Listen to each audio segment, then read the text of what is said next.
Donc bonjour, aujourd'hui on se retrouve pour un unboxing, donc c'est pas coutume. Donc là, pour du RC, mais en kit. Donc là, ça colle un peu plus avec la chaîne comme d'habitude. Parce qu'on faisait un petit peu de RC, mais comme je vous l'ai dit, voilà. Je suis assez fan du modèle F103. C'est un vieux châssis, mais qui va très bien. Donc voilà, c'est un modèle que je connais bien parce que j'en ai déjà parlé. Je pense que certains, comme je dis, hein, elle a quand même quelques années. Les œuvres du temps sont là, mais voilà. C'est le même châssis que celui-là, châssis de F103 avec un faux carbone, mais voilà, qui fait que c'est hyper léger et assez performant. Pour l'époque, c'était super performant, donc voilà. Et voilà. Ce modèle-là, donc c'est le modèle de la Porsche, mais c'est un modèle que j'adore, mais qui commence à avoir des années de roulage, donc j'estime qu'il est temps qu'elle prenne sa retraite. Donc sa place aujourd'hui, ce sera sur une étagère. Elle a bien servi, mais j'estime que Pépère, voilà, ça fait 20 ans qu'elle rend service et voilà, il est temps qu'il y ait la carrosserie un petit peu pris, voilà, il y a quelques petits, voilà, les affres du temps se font sentir. Et donc voilà, c'est sa remplaçante. Donc la réédition de la F103. C'est une réédition hein, donc d'Atirel P34 Six Wheeler. Donc une petite particularité qu'on peut se rendre compte tout de suite, hein, c'est que voilà, c'est une F1 à 6 roues, d'où la particularité du modèle. Voilà, je voulais voir quand même, parce que bon, comme je dis, hein, je suis fan de cette F103, parce que c'est un modèle, moi, il y a quelques années, qui prenait les thermiques dans les lignes droites, donc voilà, c'est quand même un modèle qui m'a fait. Donc par contre, petit souci, c'est une réédition, donc en cas de casse, ça va être compliqué. Donc voilà. Je vais être franc, hein, j'ai pris pour l'électronique, hein, j'ai pris l'électronique d'un T2M Stinger, hein, parce que bon, le modèle comme ça, voilà, le variateur, on reste sur un variateur brush et qui va brider un petit peu la batterie. Donc au moins voilà. Hop, comme je le fais avec vous. Je sais qu'il y a déjà eu d'autres unboxings. Je pense que je ferai peut-être quelques parties du montage avec vous ensemble. Parce que ça fait hyper longtemps que j'ai pas monté de kit en RC. Ça fait 20 ans. Le dernier kit que j'ai monté, c'était la F103. Donc voilà. Carrosserie ABS. Donc l'avantage, quasiment pas de peinture.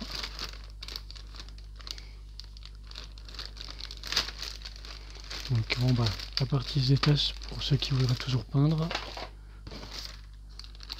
La partie pneu, donc pneu mousse. Donc c'est pneu mousse dur, donc ça c'est cool. A priori c'est les durs comme ceux que j'ai monté sur la F103 à l'arrière. Certains ont râlé mais n'ont pas eu les F103 d'origine. Parce que le gros souci des F103 c'est l'accélération. Je bouffais des pneus, mais pas ici. Je les arrachais sur la tranche.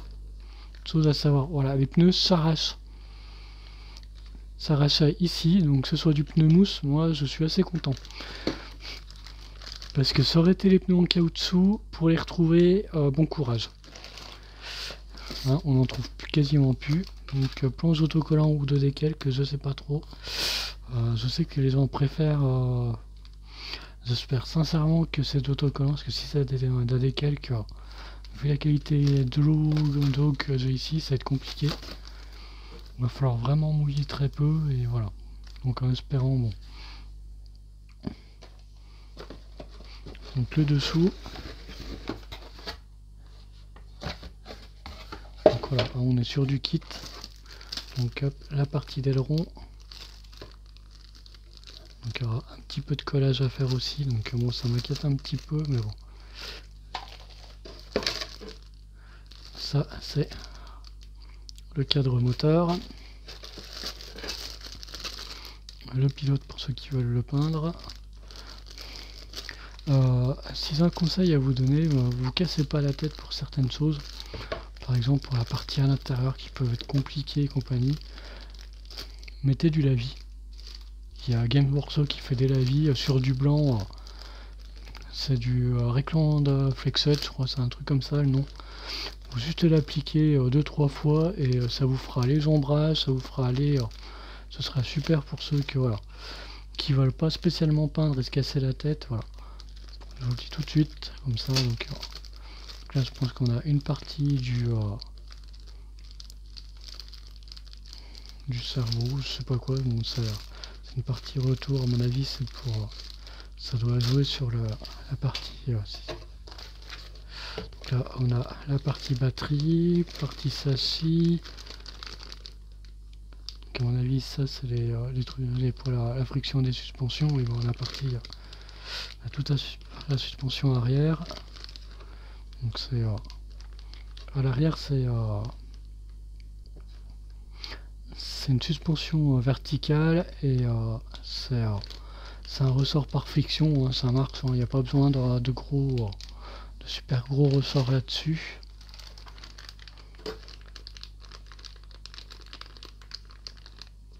Donc les jantes avant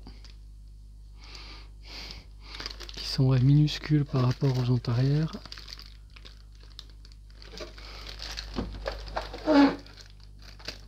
Et ouais, on est bien sur une F103 parce qu'à l'arrière, je comparais avec ma F103, mais quand je vous disais que je suis content parce que voilà, c'est quand même à signaler. Sur ma F103, à l'arrière, c'est des roues de F104. Parce que les roues de F103 sont devenues quasiment introuvables. Roues et pneus F103 arrière, c'est vraiment compliqué. Alors, les avant, vous les trouvez, mais alors les arrières, c'est.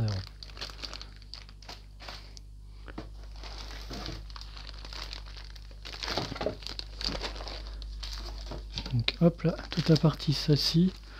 Donc on croirait que c'est du carbone, mais c'est un simili carbone. Hein, c'est plus, c'est du. Voilà, c'est. Et du coup, bon, ça vous fait un châssis hyper léger, c'est génial. C'est pas du carbone, hein, c'est. Je sais plus quel matériau c'est, mais bon.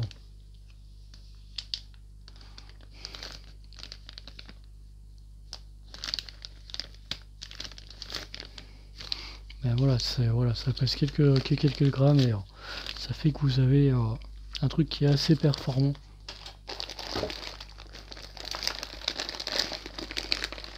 Donc là, juste cette pièce. Donc les sauve-cerveau.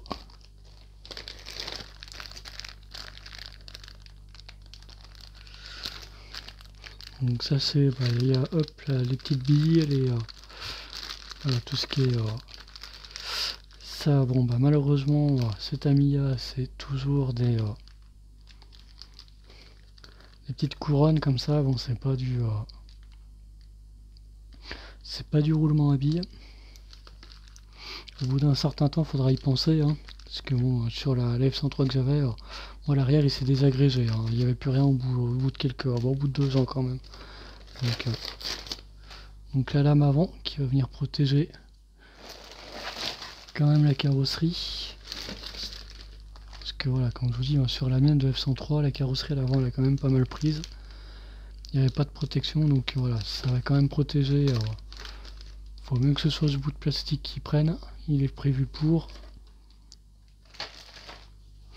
Que la carreau, surtout que là c'est une carreau en ABS, donc voilà.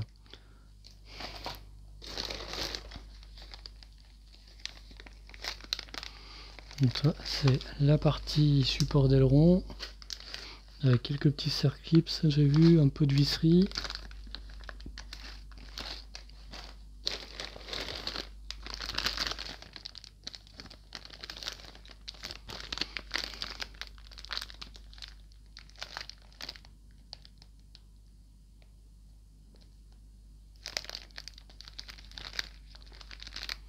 Bon bah là on a l'axe. Bon, on a une bande un petit peu mousseuse, je sais pas trop ce que c'est, mais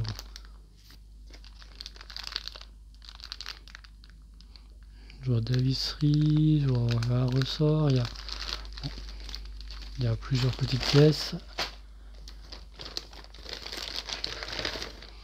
Donc le moteur, c'est un moteur qui va très bien. C'est voilà, c'est un moteur brush mais il tourne. Voilà, le véhicule normalement est pas bien lourd. Donc voilà, il n'y a pas besoin de mettre un broche-lèche dessus, hein, c'est pas nécessaire. Vous pouvez toujours tenter, mais bon, moi je pense que vous allez fumer vos couronnes de transmission vitesse grand V et comme je vous dis, hein, méfiez-vous sur les rééditions, retrouver des pièces c'est pas toujours facile. Ça se trouve, hein, donc bon, on a une partie. Ah bah, ça c'est cool, j'avais besoin de récupérer. Donc hop là, on a une petite clé. Je pense qu'on a la partie support batterie. Voilà, puis un petit peu d'écrou, bon. Ah bah c'est. Puis voilà, on a les trains, les 4 trains avant. Donc un petit peu de dock.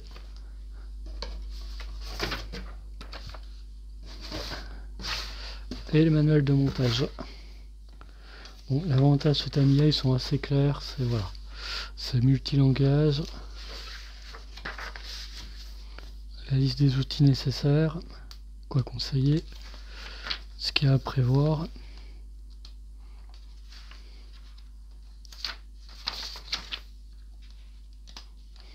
Bon, ils sont toujours sur les vieilles radios, ça se trouve quasiment plus, hein. On est tous sur du radio comme ça aujourd'hui, mais bon.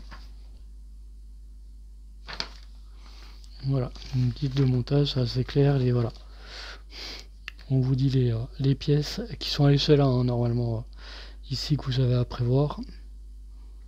Donc, comme ça avec la quantité, on vous dit bah, pour ce chapitre là faites ça, bah là, chapitre 1, bah, tout simplement après charger la batterie, mais bon le temps de tout monter, la batterie serait largement chargée. Hein.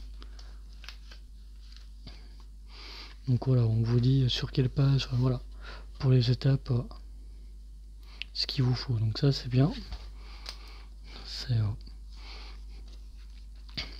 je vous dis, j'ai fait un kit il y a 20 ans et j'ai pas trouvé que c'était spécialement dur à faire. Donc voilà, on vous indique bien les étapes quand faut graisser.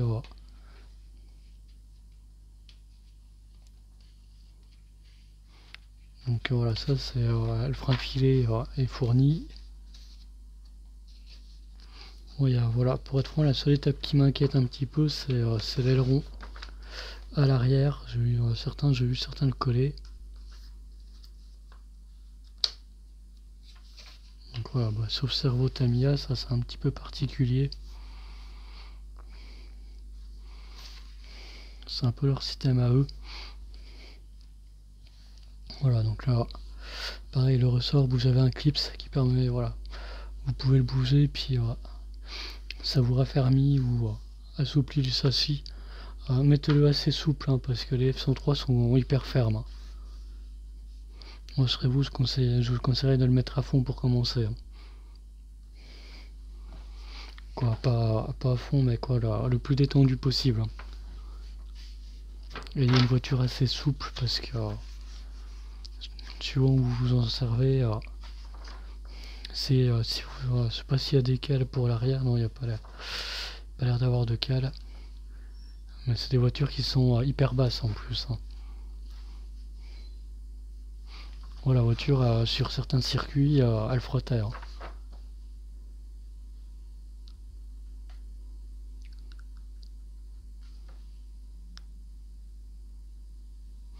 Donc pareil, bon, bah, vous avez à l'échelle. Voilà, c'est l'avantage, c'est que c'est clair. Mais voilà, on vous donne une technique pour les pneus collés, puis comment les coller. Voilà, ça donc ça c'est vraiment pas mal aussi. C'est ce que je vous dis, les notices, il y a plein de petits trucs.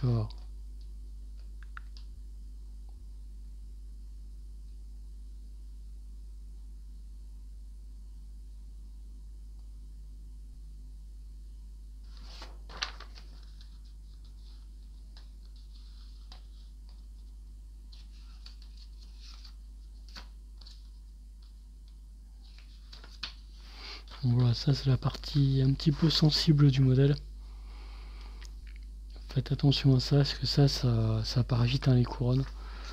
Bon, elles sont pas bien chères, elles sont vendues, voilà, suivant ce que vous prenez, mais généralement ils les vendent par deux, la dizaine d'euros, donc bon, c'est pas, mais vous aurez peut-être pas celle-là, hein, parce que c'est que j'ai vu qu'on les retrouvait à nouveau, mais normalement c'est la 63 dents, ouais c'est ça, 63 dents, et pour les retrouver, moi j'ai retrouvé que des 90 et je sais plus, 72.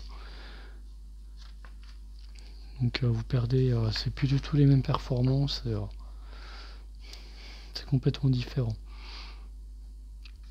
Mais voilà, faites attention, bah, moi c'est avec le temps, hein, l'achat de ce modèle c'est suite à la casse de la partie là sur là ça se voit pas, mais sur la Porsche, bah voilà, j'ai cassé là. C'est ce qu'il m'a dit, bon là c'est carrément le métal qui casse, bon au bout de 20 ans, bon bah les années sont là, puis bon bah repos.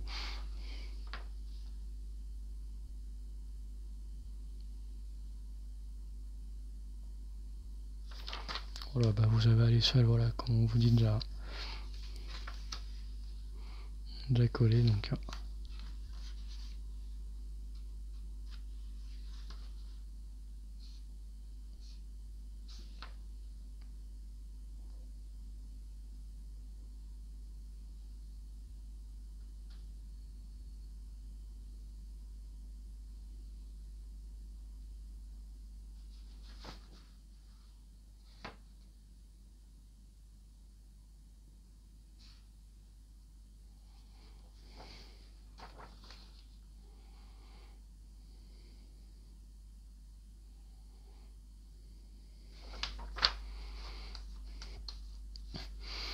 voilà, on attaque pour moi la partie un petit peu plus complexe.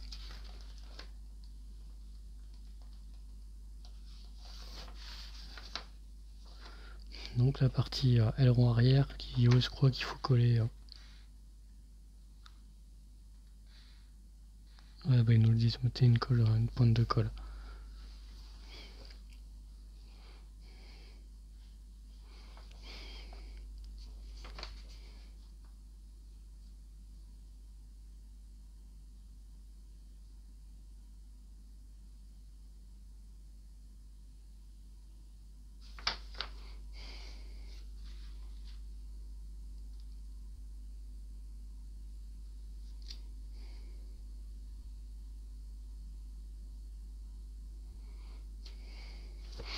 Et pareil, ouais, il nous conseille, voilà, il y a des petits détails, voilà, les circlips, on devait les redresser un petit peu.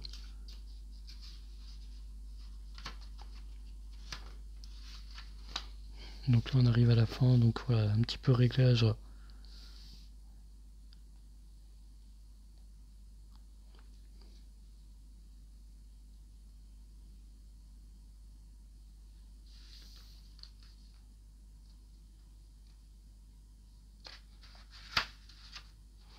Et suivant la piste, bon, j'ai la chance d'être sur une très forte accroche où jouer, donc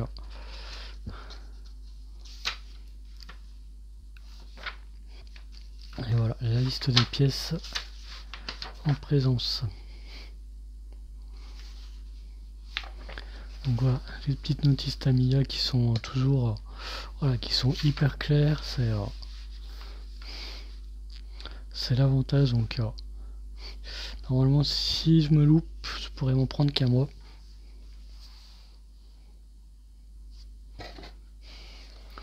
Le seul souci, voilà, la seule partie où je suis un petit peu inquiet, c'est qui m'inquiète un petit peu, bah, c'est la partie là, aileron collé. Bon, après il est pris en plusieurs points, mais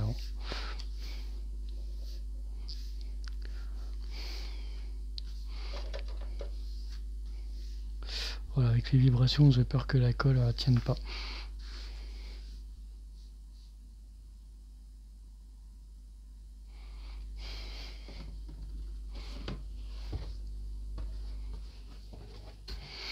Donc voilà, donc ce sera tout pour cette petite vidéo. Donc merci pour tous ceux qui ont regardé jusqu'au bout, puis bah, à la prochaine et bonne journée.